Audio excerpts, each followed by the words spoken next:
Let me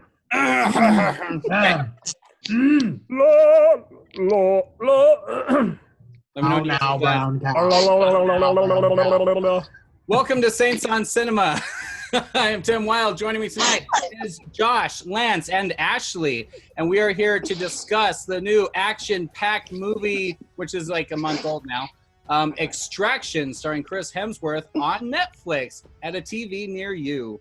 And I have a few thoughts to say about this movie, and my pencil fell. And they are complaints, of course, but I have some good things to say. Whoa, hold on, wait. You have complaints. I thought you only complained about Disney movies over and over again. No, Yeah.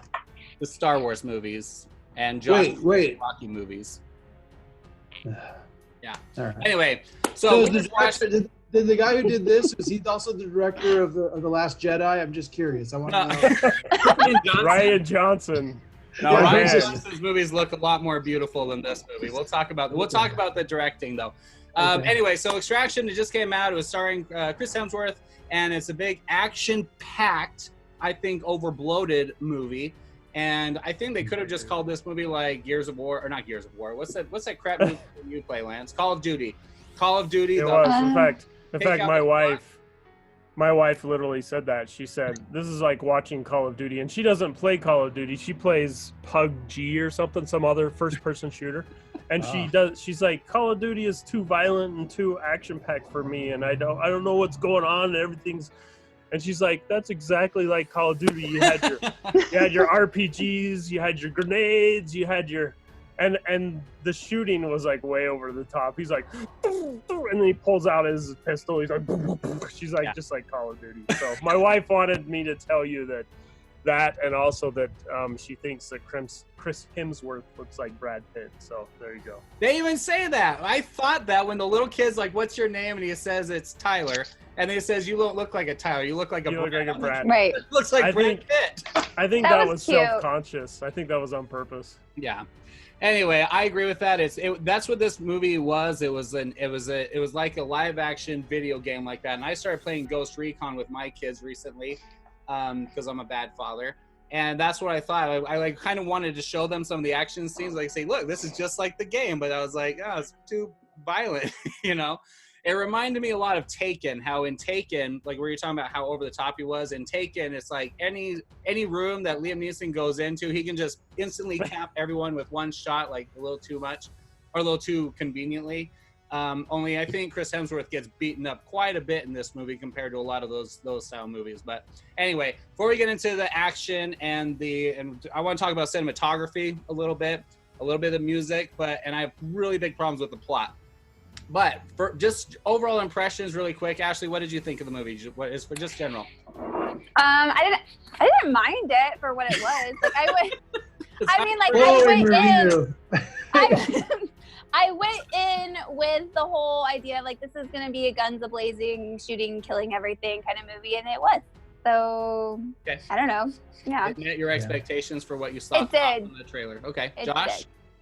I would say the same thing. Now, truth be told, I have not finished the movie yet. That should tell you what I think about it. But yeah, I was the same way. Like just generally, I kind of didn't have huge expectations. See, here's the problem I have with all of these like Netflix originals and all of these movies. And I think it leads to me actually being pleasantly surprised more than often. I assume that if it didn't make the theaters, it's probably not going to be that good. And so, be careful there. Like I said, it needs to be pleasantly surprised most of the time, a la Cobra Kai. Because I remember when Cobra Kai came out, I was like, it's on YouTube, it's going to be terrible, right? And so I went in just thinking like, okay, it's probably going to be like a run-of-the-mill action movie, and that's exactly what I got out of it for the first 45 minutes or so there. So I will say now, I mean, you mentioned Netflix originals. I think Roma was a Netflix original. That won best foreign film, or last year, the year before, whatever it was. Oh. There was The Irishman. I mean, they've had some really good movies that came out just on Netflix. So I mean, there's a lot about that, to the point where Netflix, if I remember, bought a theater in LA specifically to be able to show their movies like on a theater, so they could be eligible for Academy Awards. But I felt like this movie, compared to Angel Has Fallen, which came out last year, I had never watched the Fallen movies until I wanted to get ready for that one, but Ashley shaking her head. You didn't see it? I didn't see it. Did you watch it? You probably, they're all are. Anyway, my point is that was a theatrical release, and I think this movie was, though it had many problems, better. No, I can't say that. Anyway, but it's just as good as Angel Has Fallen. But that's a Gerard Butler film versus Chris Hemsworth. But this movie felt like a collection of friends that had a budget from Netflix to make this action-packed movie. So we mentioned the director. The director's name was... The producer was actually Chris Hemsworth. Did he produce? I didn't see that part. Yeah, he produced it. That surprised me, but it makes sense. He and his wife, right? They both did. Did it just have his name? I just saw him. I only saw his name. I wanted to look up the writer, but the director's name was Sam Hargrave. This was his 6th directing credit, but he was a stunt coordinator from all of the Avenger movies, Winter Soldier, Conan the Barbarian back in the day, all the Hunger Games movies, Suicide Squad, Deadpool 2, and I'm like, okay, that tracks. Because when you watch this movie, it looks like this was coordinated and directed by a stunt guy.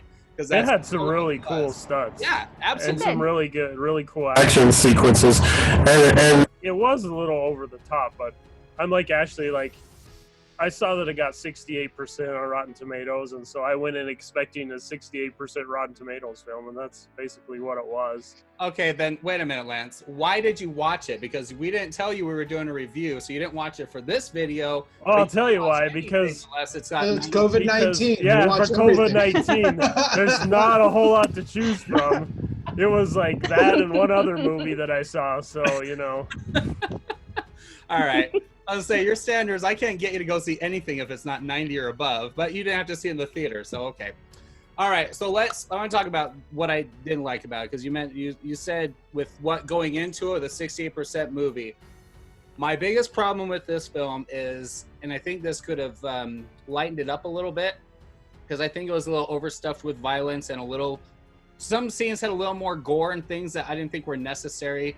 An example was that side plot with the little kid gangster that was told to cut off his fingers to help, that part. And they throw the kid off. Yeah, the guy was throwing the kid off the building. I was like, that whole subplot to me didn't really pay off enough at the end of the movie to be necessary. Take some of that dirtier stuff out of it and lighten it up just a little bit with a little actual character development, because that was the thing was I didn't care about the kid. I didn't care about Tyler, it's Chris Hemsworth character, and surprisingly, I cared most about the bad guy that was the good guy.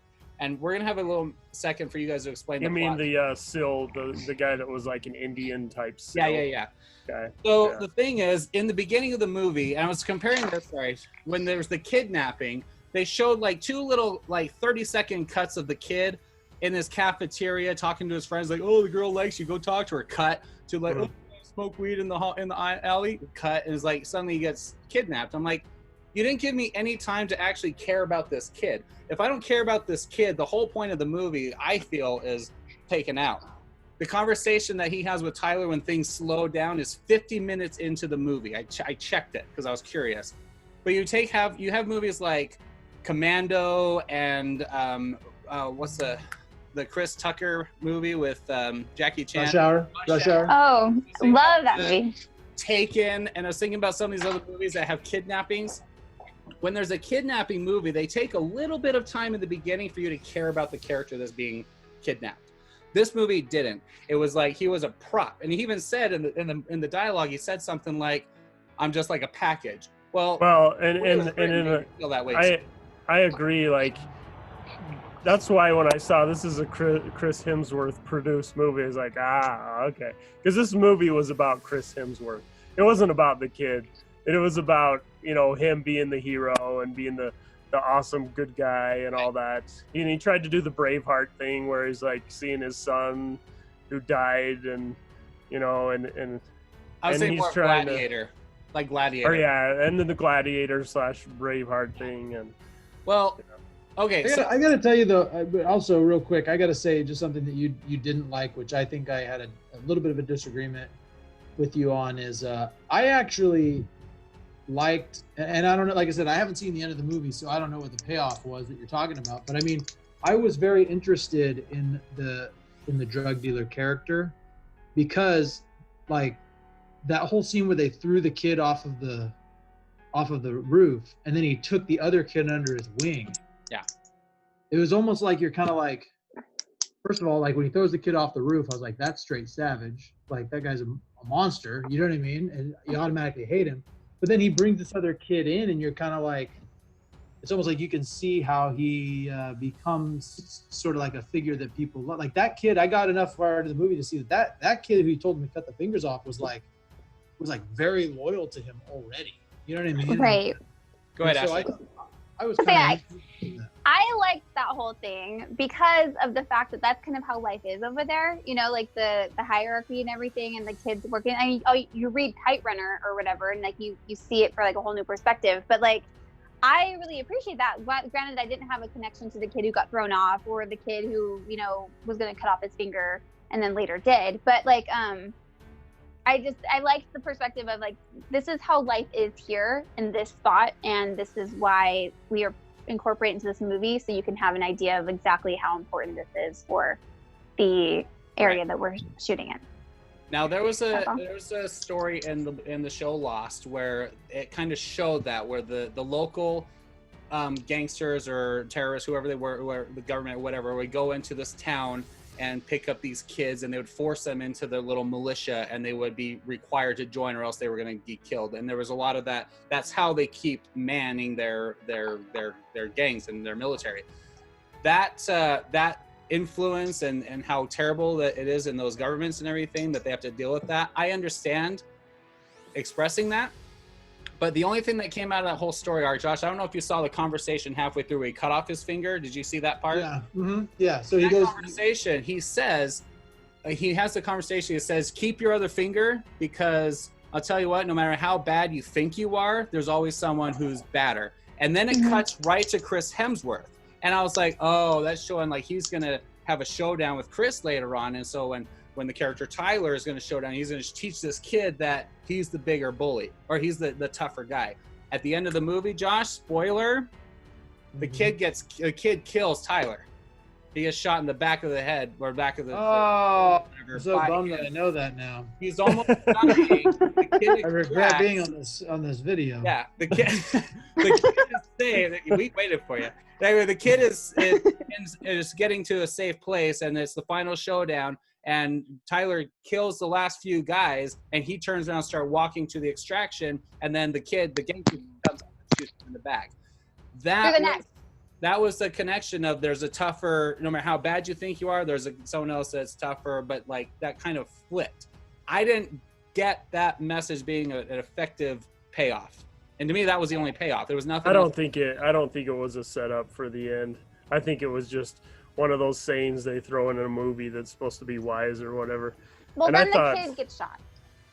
No, he didn't. Yeah. He escaped. Yeah, I did. If you watch carefully, she starts shooting. He ducks behind. Yeah, she didn't hit him. He did. Yeah, she didn't hit him. He got away. So it was sort of, and I thought that I wish that they would have ended the movie when Chris, because he already said goodbye to the little Indian kid, the guy that he's trying to extract. Right. And then you could tell that he was so shot up, he was going to die. He was basically going to bleed out right there. They should have just ended it with that. The whole tacked on, like, oh, I got shot in the back, and his dramatic, like, flop off the bridge and all that stuff. Okay, now let's the water was important. Yes. Okay, go ahead, Ashley. Go ahead. No, I feel the water, the falling into the bridge is important, because in the very beginning of the movie, he does that for the whole cliff dive, and that's where he finds his peace with, like, you know, at the very bottom, holding his breath, meditating, remembering all the things. It's like the only time that he can ever have peace in his life, remember his son, like on a positive level. And so when he comes back. Yeah, and I agree. I'm just saying, and they could have done that part where he fell off the bridge. It's just, it took him like 10 minutes to die. It was like way like shooting out everywhere. Well, there's more way over the top. That. And I didn't like that part. Here, the thing about his going under the water thing, I was like, I don't understand what's really happening, because they had no establishment of the character. This is what I was talking about earlier. They gave no setup for Tyler that made me care about him either. But his falling into the bridge, or falling off into the water, that went back to the conversation he had with the kid, where the kid said, you don't drown by falling into the water, but it's by staying submerged in the water. And that way, it's not like he drowned to death. That wasn't the point. But this was his I'm done. I'm done. Like I've done everything I'm going to. The kid is safe. Like I'm ready to meet my fate, kind of a thing. Just like in Gladiator, that's a good example. I felt like that's where the water was connecting. I didn't pick up the tranquility that you got out of it because I didn't like the scene in the beginning where he jumped in the cliff because it was stupid. I didn't think it was stupid. I felt it was like a I feel it was like a subtle way that you actually got to really get into his psyche and get to know him on a level. Right, and he was there. He was like he could have committed suicide. He was basically down there. He could have just held his breath until he died. So you can tell. He contemplated it. Yeah, you can tell in the beginning that he doesn't like life for some reason, right? He's like. So that's actually real quick. That's something that I think my criticism of the movie is I feel like this movie is a lot like the last Rambo movie in the way that it's got a lot of really cool action. I thought that there were the way that they filmed some of the action scenes made you feel like you were really right in the middle of a serious tussle. I thought they did a really good job with that, but it was a sacrifice at plot. The plot was really thin. You don't really get to know any of these people. I felt like I kind of felt like you did, Tim, and this is the way I felt about Rambo, right? The original or the last Rambo movie. It was okay, now Rambo's got a niece, and you know what I mean? That came out of nowhere, or oh yeah, so this niece has these serious problems that I learned in 3 minutes. You know what I mean? But it still worked because we've had 4 movies to know who Rambo is. So right, so it came into play. I was okay with it, and I'm sorry, I cared more about the niece and what happens to her in Rambo. I guess we're not gonna spoil that movie because we're not talking about that. Rambo is better. Rambo is a lot better. Then I didn't care about any of the characters in this movie. But see, that's what I'm saying though, is that Rambo has movies going back 30 years to make you already love Rambo. Yeah. When you're watching Rambo 5, you already love Rambo. Yeah. So you're really wanting, you're just going to accept it. This doesn't have that same capital. They haven't earned just having action. That's it. Right. So it just, as long as you go in, if you're just looking for a fun action movie and just understand that what you're going to see is blood and guts shooting like a live action video game, and that's what it is, you'll probably enjoy it. But if you're looking for a legit good movie, this is not that. Right. So if you go back to, I was thinking about what they could have done to make this a little better, other than showing a little more of the kid. And I keep thinking about Rush Hour with the kid. Remember Rush Hour, the little girl? Yeah. She wakes up, she's doing high fives and stuff with Jackie Chan. She has her jokes with him. They have she gives him a necklace or whatever it was. She talks to her dad. She goes out. She's singing in the back seat and annoying the guards. They're just laughing or looking at each other you're establishing that she's adorable. And it's not that the kid has to be adorable, but you have to have something that you're interested in. Well, Tyler, though, sorry? That's the difference, though. She was adorable, and this other kid really wasn't. You don't have to be adorable. The kid was kind of annoying. He was. They could have. You don't have to have him be adorable, but just a little bit of time to establish why we care about him. The conversation when he's in the bed talking to Tyler, that was a little bit more set up. I'm okay, I can get to appreciate what this kid's going through. His talking about his father, stuff like that. Mm-hmm. Put a little more of that in the beginning of the movie, so I know that this kid is struggling, where he has a conversation about his dad coming home from work and killing other people, and he says, "My dad killed someone else's dad." And I'm well, that's an interesting perspective from the kid of a gangster. I was just a little more of that in the beginning would have invested me in the character. But I was thinking about Stargate, as Lance was talking just now. Remember Stargate, Kurt Russell's character? In the very beginning of the movie, they have the soldiers coming in to take him on this important mission. He's sitting there in the room where his kid had died. He's looking at a photo, and you're oh, this guy is tormented. You can understand he's distracted by, and he's comatose. He doesn't even talk to the guys who are trying to pull him in on the mission. He's just staring at this picture. He's just depressed. His hair's long and everything, and they need him to get back to work. That was enough setup in that one little scene that made me care about Kurt Russell's character, whatever his name was in that movie. The only person I cared about in this movie, now that you mention it, was his friend in India that comes and extracts him out of the sewer. That guy was pretty cool. Hey, so let's talk about him. The second he came on the scene, I said, okay, this is just like Taken. He's going to help him, but he's going to betray him. He's going to die. That's exactly what I thought. The second he came in there, I was like, "Oh, that's exactly what's going to happen." And they You mean sort of Hopper? botched. You mean Hopper? Hopper Yeah, from and they Stranger sort of Things? Yeah. and they sort of botched the scene where the kid shoots him because it was supposed to be all dramatic, like, oh, this is the first time he shot anybody, but it just didn't really like the chemistry. Well, let me tell you, the only reason I cared about that guy, was because he was Hopper from Stranger Things. Yeah. So I was like, oh, I don't- Hopper! Hopper's here! Yeah. I've never watched Stranger Things, so I don't know. He's got a Netflix contract. It's automatic. He can bomb any. He's Oh my the Tony gosh. Stark of Netflix. That's funny. I actually like that scene. I thought where he shot the I kid did too. or shot the guy and he sat down, you could see that conflict. And this is an hour into the movie where I'm starting to actually care about the kid.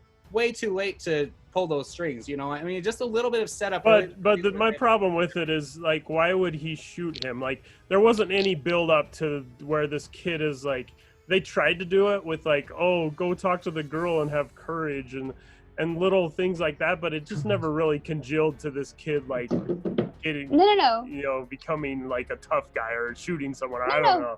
But he wasn't a tough guy. Like, that's the whole point. Is like, you got to see him. He had that connection with Tyler. They had that conversation. That was probably the most in-depth conversation that he's ever had with any other adult, because the only people he's ever had in his life is the bodyguard who you saw in the very beginning did not give him anything about him. Yeah. And so it's like, I know what they had were. a connection with Tyler, even though right. it was like minuscule, but it's the most thing he's ever had to grab onto. And he goes down there to, I don't know why he Right. the noise or whatever. But what I'm saying is that wasn't enough to overcome his like inhibitions to shoot someone.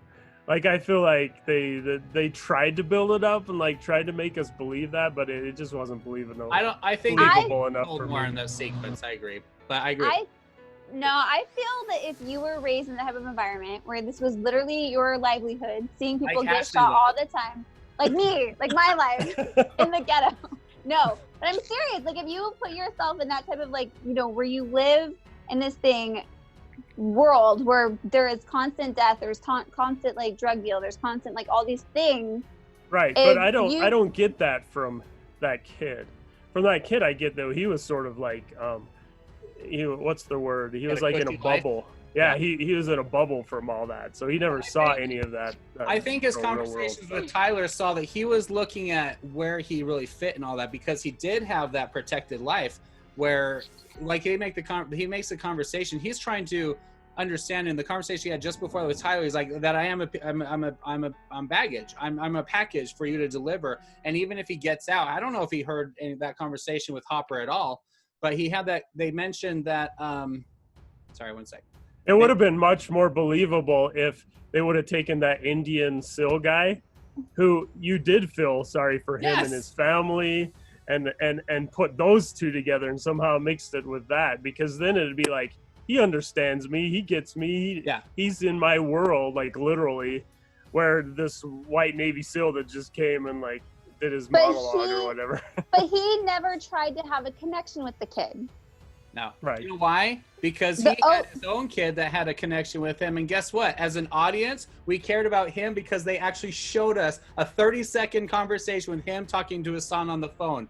Why can't you do anything like that earlier in the movie for any of the other characters? So this might have just been me, but like, I thought you're right. Like, I kind of cared about that until I found out that the only reason like he hired Chris Hemsworth's character, he hired Tyler and them, and was trying to double cross them so we didn't have to pay. Like, that just made me sad. They seemed like he was just as shady as everybody else. Like, that wasn't, I didn't like, that made me like hate him.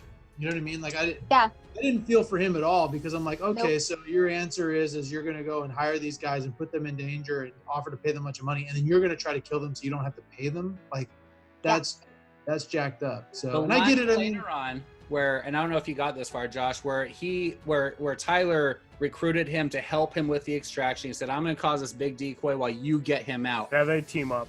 That was really well executed. And the one line that I loved is where earlier in the chase scene that we're going to talk about, this chase scene, Tyler, they're on the roof about to jump. He's like, do you trust me? And the kid's like, no. And he throws him on the roof. I laughed out loud at that. It was hilarious. But later on, when the other guy is like, do you trust him? He's like, yes. I was like, I felt that. I really cared. I was like, he trusts this guy enough to go with him at Tyler's permission. Like Tyler's or recruiting him and involving him. Like he trusts Tyler at this point after their night with killing Hopper. Like their relationship did start to flesh out, but I just think it was way too late in the movie. Yeah, because even though they are in this dark world where that guy does a lot of stuff that's bad, right? He's still in his world. Like he understands his world, where Chris Hemsworth is sort of like an outsider, right? And he has different ways of looking at life and everything. So it was. Tyler has nothing. He keeps on money. He doesn't. He doesn't need anything. It's a junk. Right. Okay, you guys are all very passionate about that, but I was more bothered with the whole fact that, like, why the heck did Tyler care about this kid in the first place to, like, not even just leave him? Like, that didn't make any sense to me. He had done this job so many times over and over and over again. He had no connection with this kid. They had a little conversation. I can understand why the kid got a connection to Tyler. I do not understand why Tyler got a connection to this kid. Let me explain that's the other point. I didn't mean to cut you off. Go ahead, Ashley. Sorry. Okay. No. Go ahead. This is my problem. The other thing that they didn't set up is the mission. Earlier in the movie, he goes home into this dump. He's living in this shack in wherever Tyler's living, and the girl's there, like Australia. Jurassic Park. She lands there, or like in Commando. I need you to come back, Matrix. Come on. And he's like, you need to show me that he's tormented, that he's not just that she's like sober up or don't come, and he's like, oh no, never mind.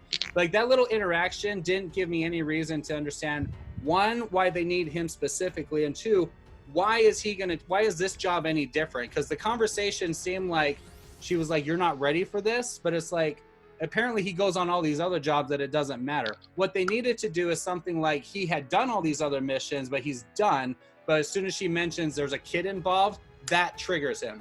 But show me something like that. But the way they did that interaction, it was like he's just jumping off cliffs with his buddies while he's drunk, goes home, gets all of his guns and everything, goes right into a meeting with his buddies that when they start dying off at the end of the movie, we're supposed to care, but they never showed us any interaction. Like in Mission Impossible, when the whole team dies early in the movie, they spent just like one scene talking and laughing and being friends that I knew that there was some relationship. This movie, there was like no relationship. The conversation with her was really weird. Like, will he, won't he, why should he take this job?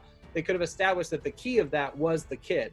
And that would have given me, again, another connection for him being passionate. Yeah, because you get the idea that in the beginning of the movie, you get the idea that he's a soldier that's done something terrible or whatever. Yeah. But that's not what happened. Like, what he did was he left his son who had lymphoma, right, who had cancer, and went and served a tour in Afghanistan, 3 tours, instead of being at home with his wife who he left, who doesn't even know where she is, and then his son dies. And that's what they were trying to do, is make a connection with, oh, this Indian kid, I'm not going to leave him. I'm going to like not do what I did with my son. I'm going to stay with him to the end. But it just, it just didn't really fit. But they could have hit a more did not go across off the beginning with that. What were you going to say, Josh? Oh, I was just going to say, yeah, if they would have done all that, it would have been a good movie. Exactly. All they needed was some setup, and I would have loved it. I actually, at the beginning, I kind of rolled my eyes a little bit when, because he's like, they show up and they have that brief little conversation. Describing it as like a Jurassic Park style conversation is exactly right. But it was better in Jurassic Park. Yeah. She flies in, and then he comes, and like there's no real explanation, and you're just there's like a chicken on your bathtub. Yeah, and I'm sitting there, and I'm like, okay, so he's a tormented soldier, and he does drugs and drinks. Yeah, like, oh, you mean an alcoholic soldier that they're gonna trust with big guns to go in and extract a kid? Like, he's shocker, good. Right? He's just traumatic. that good.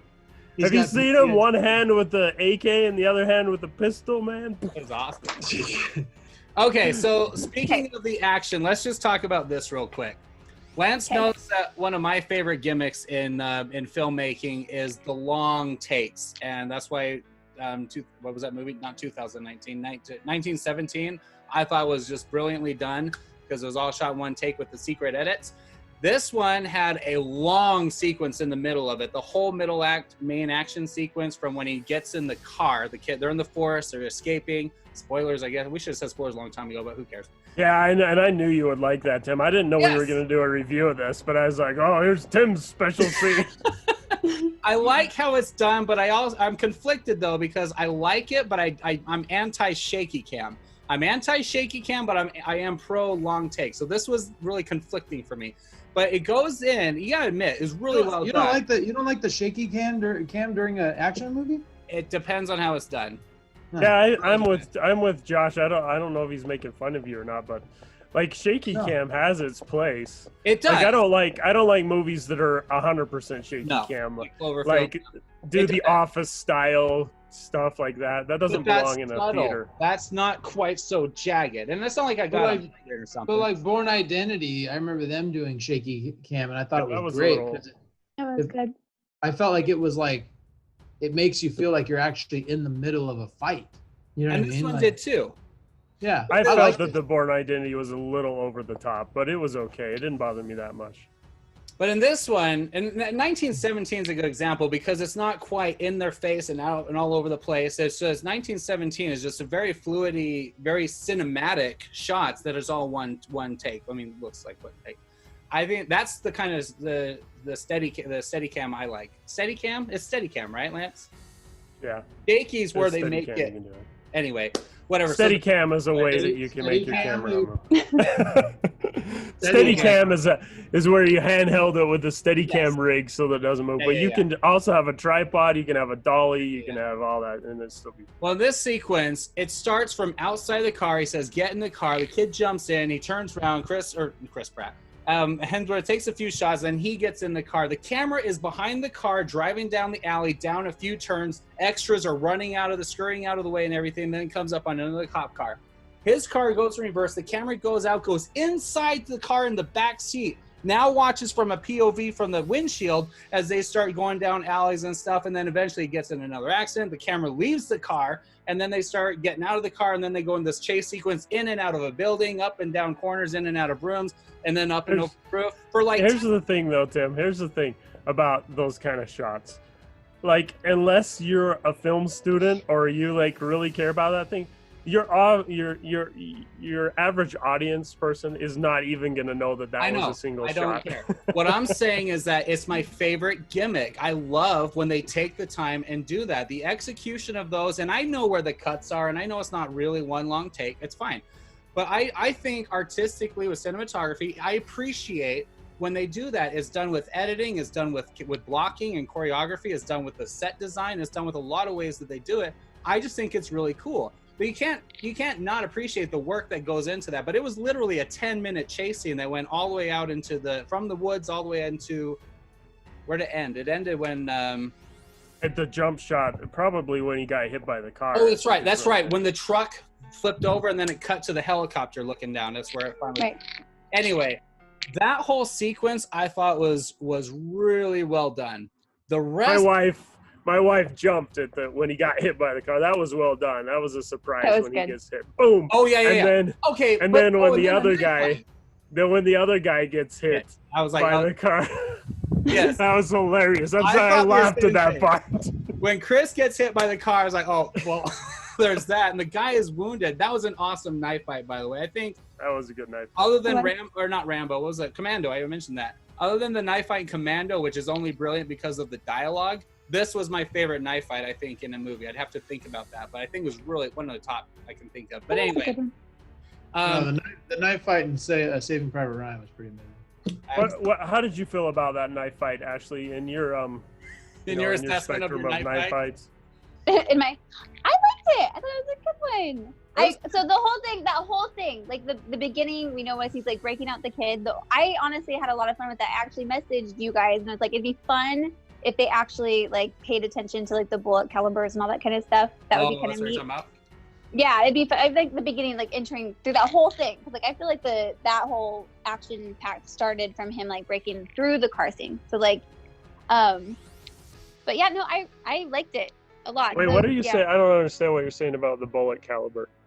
The count. So like you're talking about counting of it, yeah, the ammunition of everything. So like if they actually paid attention to that, a lot of guns off of the people. Yeah, down. There's a lot. He had a few clips on his thing, but I'm pretty sure he went through those a lot faster than that. Yeah, and so that's the thing. Is like it would be fun if like someone who actually was doing a movie would actually pay attention to that because you know make it more realistic. Like those and no, I enjoyed it. videos and those injury videos that people take a scene but have someone actually count bullets.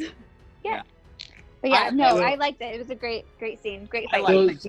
So while we're talking about pet peeves in action movies that are general, like one that I really, really, really hate is why is it that all of these bad guys, when there's like 7 to 1, they all go at him one at a time? Yeah, why don't they all just bum rush him? No, I think they did okay with that. He was either in an enclosed room or around corners and stuff. The one that I didn't like was when he first gets the kid, when he's in that little apartment. That's where there's no way, because he fist fights half of them. I was like, why can't they take a shot in a fist fight? That's what I'm saying. I didn't like. It's like one dude on 7, and then like one at a time, they all go up there and they all get beat up. That's the one I agree with that. But the rest of it, he was ducking down alleys. He was in traffic or bobbing in and out of cars and things like. No, but if you watch like the cops, the rest of the movie. if you look at the cops and stuff, there's a lot back waiting for their turn to like Josh said. One thing that was hilarious though that I loved is when the cop actually gets the kid and he's running around the building and you don't see Chris for like a good solid 3 or 4 minutes. And then all of a sudden Chris is like boom. It's covering both of them. Then suddenly the kid gets out running. The cop is chasing the kid through another room and he comes out and you left Tyler back fighting a couple other guys, and suddenly he's just right there and he shoots the guy and drags him off. So the choreography of how they switched people and positions was really fun. But the more annoying part about all that is that here it is. Yeah, they're all taking him like one by one, but he was going through them like nothing. And then in the very end, when he gets to the bodyguard guy and they go into this fight, which was the knife scene, which was very cool and very fun, but it takes forever. And so it's like, how is it that these professional cop people who, he's flying through them all, but then this guy, we're gonna make sure to like stretch it out for like a really long time. It's like, are you not like, because you look at them, but they weren't like compatible. Like, I don't know.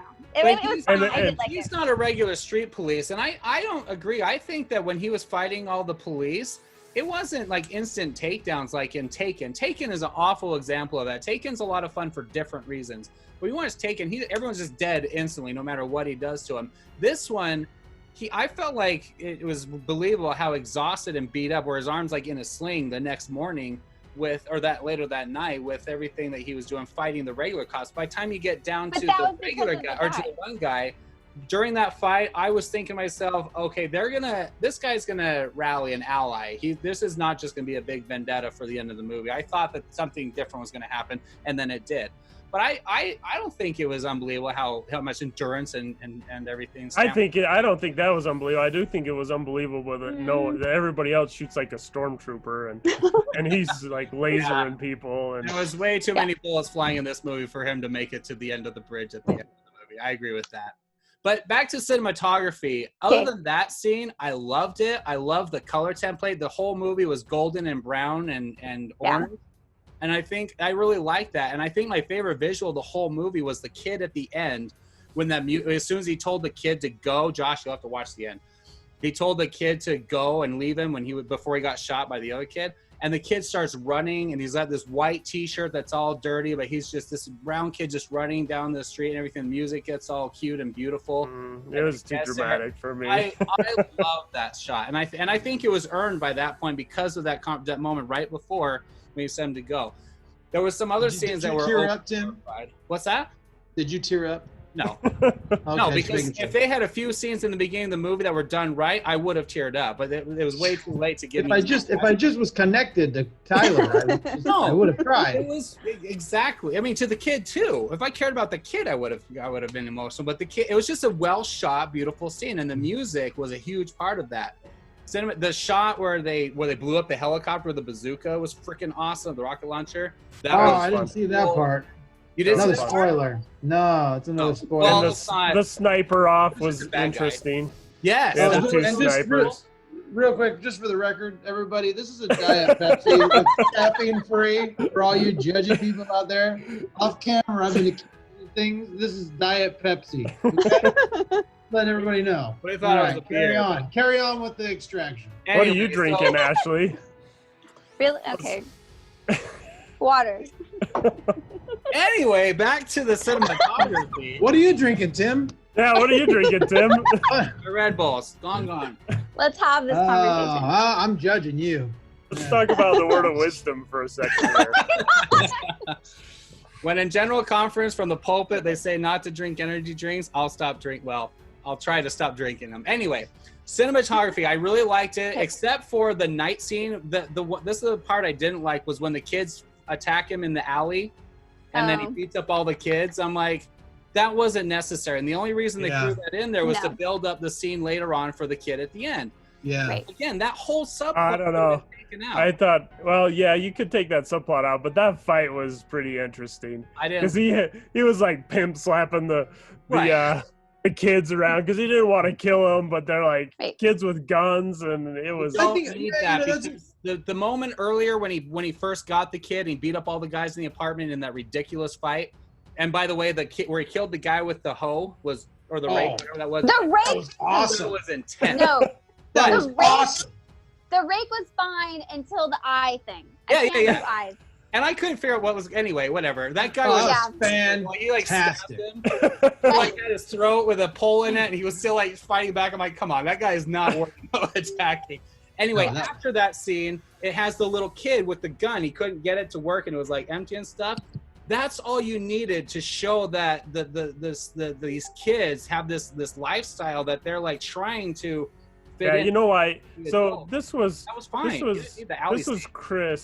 This was Chris trying to do the whole because we talked about it a little bit earlier. Sylvester Stallone, he has the ability to direct his own movies, produce his own movies, and make a good movie.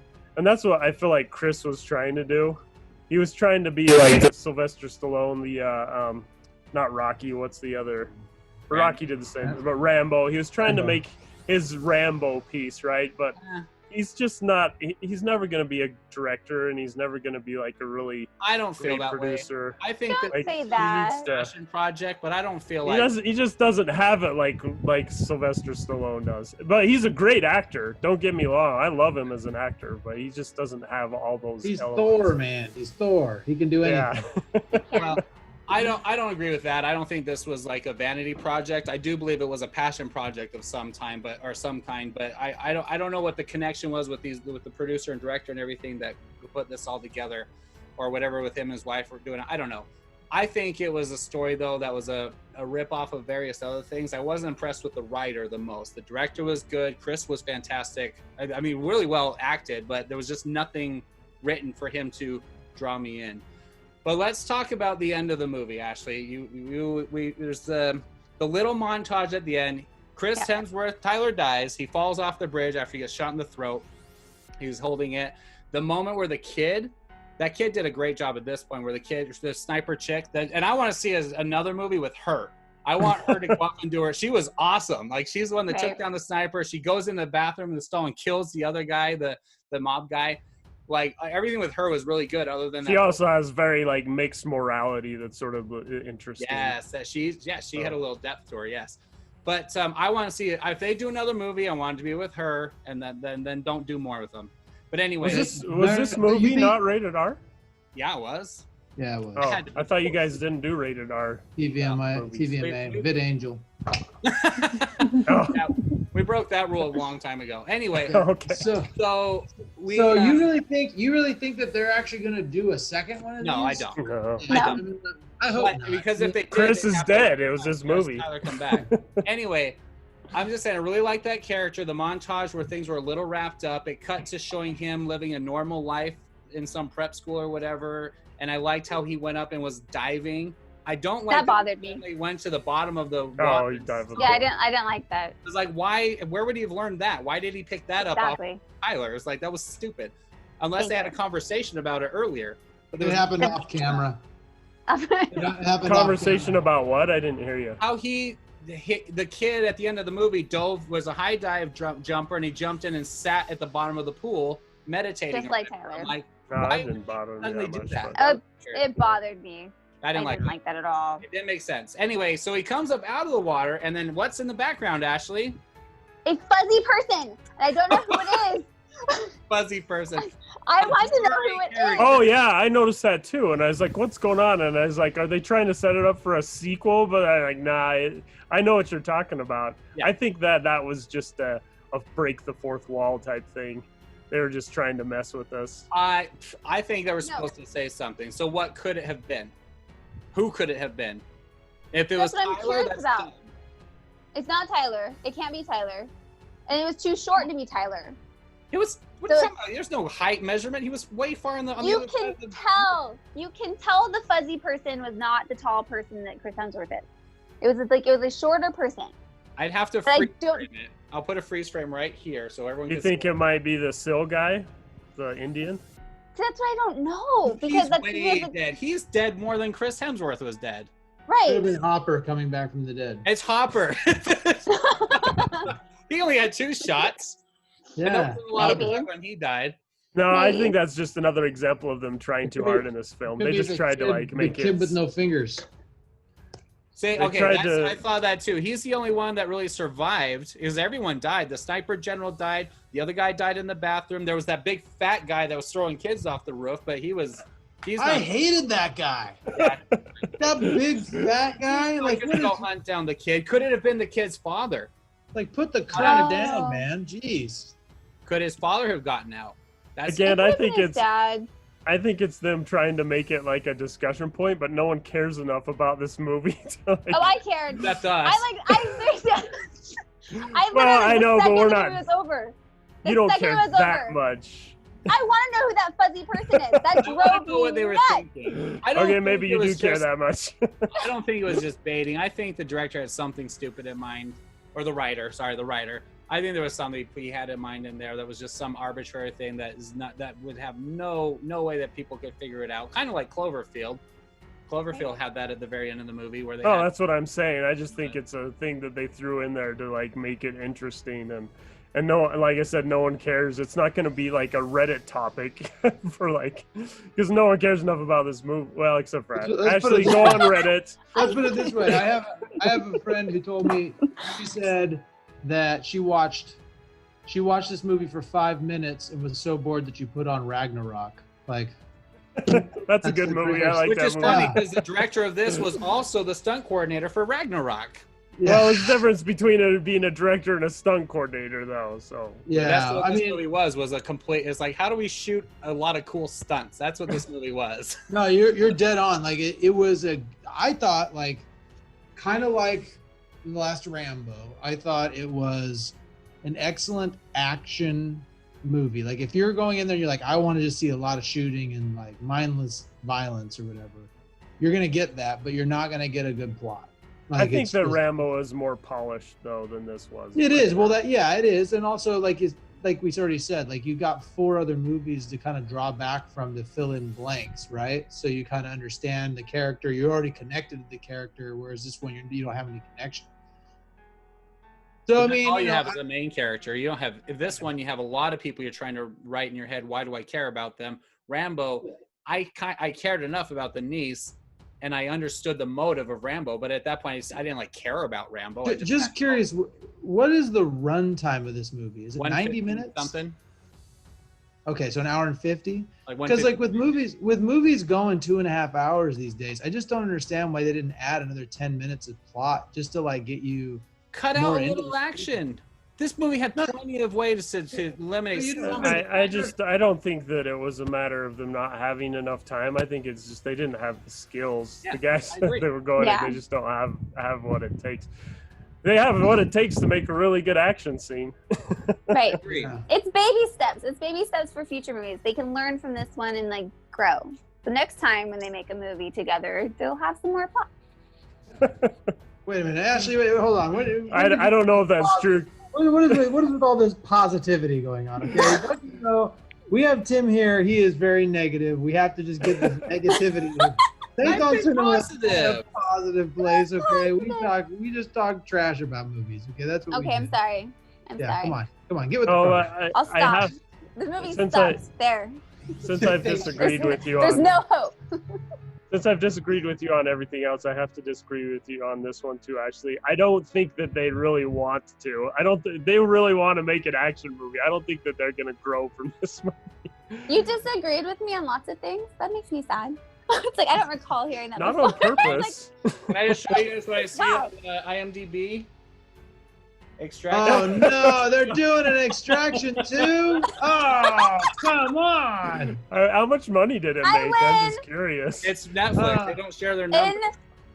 Okay. In your face, Lance. In your However, face. I won. Well, in my defense, I think they probably made a lot of money just because, like me and Josh talked about earlier. There's just nothing right now. There's not really anything else to watch that's Right. Like, So they're like, oh, Chris Hemsworth, an Okay. action movie. Yeah. Let's hang watch on, it. Lance. Hang on. I need to say something. This was written by Joe Russo, one of the Russo brothers, who did Endgame, your favorite movie of all time. oh yeah, I love Endgame, man. This is what's weird. Okay, so you have the stunt coordinator. Just for Ashley's sake, you need to. She doesn't know that we're being sarcastic, Tim. I do not love Endgame. Oh man, I Anyway, love that game. Joe Oh, Russo. fantastic. So Joe Russo directed Endgame, and he wrote this garbage. The Yeah, I stunt think that was in coordinator the stunt coordinated trailer. Endgame and directed this movie. It's really you don't have people in their right fields. And I'm Exactly. tearing up right now just thinking about Iron Man's death. Like, For seriously. but he didn't write it. He wasn't the writer of Endgame. He directed it. Who did write it? Maybe, I don't know. I don't know Endgame. Who I did- think that Chris Maybe he did have Hemsworth a big was part of it. a bigger part of this movie than people think. I think he produced it and he was starred in it, and But I'm the sure thing he is, took like, direction. okay. But But don't you guys like doing things with people that you work for? Like if you Yeah, like absolutely. honestly, like It it's like happens you all know, the time. Look at Christopher Nolan movies. They all have the Right. same people. I'm not saying Right. that's bad. I'm just It's saying just it for didn't fun. work. Look at any Yeah, happy. that's what it was. It was just a Look at- 68% fun movie. Look at any Happy Madison movie. Yeah, they all Literally, suck. the entire cast and every one of them. Yeah. All right. Anyway, so not bombing on the Russo brothers because they are fantastic directors, in spite of what Lance thinks of Endgame, because that whole movie was way over his fandom. My Sure. problems with Endgame wasn't directing, but yeah. That's fine, yes. But he didn't write Endgame, and he shouldn't have written this. The guy that wrote Endgame wrote all the other good Marvel movies I just looked up. Anyway, okay, final thoughts. Anyone have anything they need to get off their chest because we didn't cover anything special? I actually, to do this review, I want to finish the movie. there you go. It's good. But I'll tell you before this, I really didn't have a big desire to do that. Before the last sequence is pretty good. Like It's after good. The last part's pretty good. I actually liked it, and I actually kind of cared about what was going on. Not enough to be emotional because they were too late in the game to get me there. The only other thing I liked was the shooting. The music was really good. I love that middle scene that Lance was talking about that he knew me because I'm just an easy win when it comes to those long takes. They're just really cool to me. But other than that, Chris Hemsworth did a really good job. Just not a lot written for him to do for me to care about the character. But I did like his performance. All the other performances were pretty good. Cinematography was good. It's beautifully shot, beautiful colors and everything. The light, all that stuff. It was always like dawn all the time. It was like dawn throughout the entire movie. That was interesting. But yeah, overall, I don't know. I'd give it about a 70. Wait. Aren't you supposed to do advanced math to tell us what your score Yeah, is? so cinematography, no, I'd have to write my things down. Music would be 1 out of 2. Acting and characters would be 1 out of 2. The acting was good. The characters were written poorly. Cinematography, I'd say 1.5 out of 2. And special effects, they were good. 2, I'd say 2 out of 2. They look really great. And I remember my 5th category off the top of my head. Story, story's a 0.5. So I don't know. That's about a 7. There you go. I give this movie a 68%. You and Rotten Tomato are right in line. Ashley, anything else? No. Okay, Josh, anything else? I mean, let's not do an Extraction 2. That's it. Okay, let's Dude, just. I don't know, man. I'm sort of curious now. Like, what else? What else are they gonna extract? I guess if they can do a Sharknado 5, they could do. Yeah, don't get me started on those. I don't appreciate those like other people do. Anyway, so Wait. Who's doing Extraction 2? Is it the same people? guys, yeah, Is Chris Hemsworth? same gonna writer. be in it? Chris Hemsworth was on the build cast that you just saw. That was Chris Hemsworth, and probably the same. That was the writer filmography is what I was looking at. Anyway, Wow. let me ask this. This is what we'll end on. If this was playing in the theater, would you have I wouldn't see recommended people go to see it? No, No? absolutely No. not. No. I would. What? Tim, do you just generally hate people? Like, what is going on? I think the action was fun enough that you could enjoy it in the theater just for that. That's all you could. I think it it's- was perfect for Netflix. It was perfect Yeah. for Netflix. Yeah, it's a good Netflix movie. That's what I would say. enjoyed it more in the theater than I did. It on is a- Netflix. It is a good Netflix watch. Yeah, I agree with that. Once. Because that's the only way you can get it.